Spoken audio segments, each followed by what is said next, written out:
Now we will just see the control flow.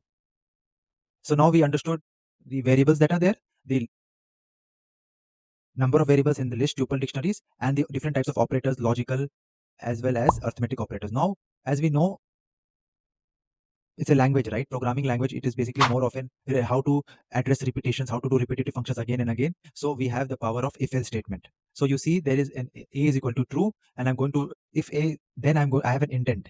Indent basically what is it? It is telling us that these two conditions, it is true and also print this, is a part of that particular if condition.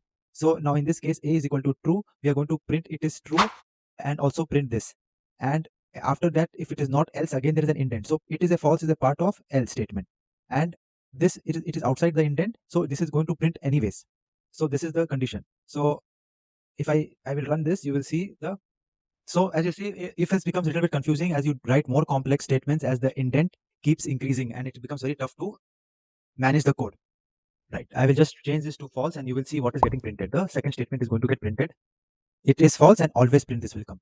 So suppose now we have three variables in the picture. So you can see how this is getting indented. So this is under this if, this is under this if, else is here, and always print this will come. So here it is going to print A, it is true, also print this, and it is going to print B, both are true. And no, B is not going to get printed, C is going to get printed, all the three are true, right? Let's see.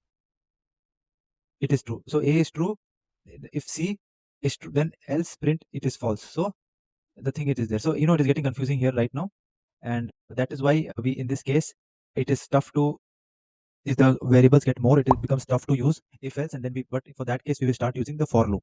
So for loop is basically repetition, right? In the sense you see here, we are giving a list of declaring a list A, and then for everything in A, like here it can be number or it can be X, but these two things should be same. For every X in A, print X. So it is going to print the individual items in that particular list, right? And it is going to check whether 4 is there in A.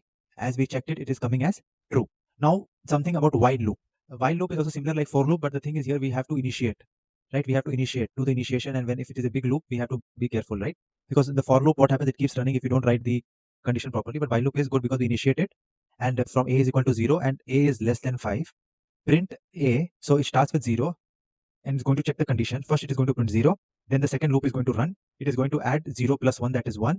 Then 1 plus 1, 2, and accordingly it is going to increase. Suppose I change this to 6, it is going to type till 5. So that is the power of while loop. Now I will talk about one most interesting part of a programming language, that is function.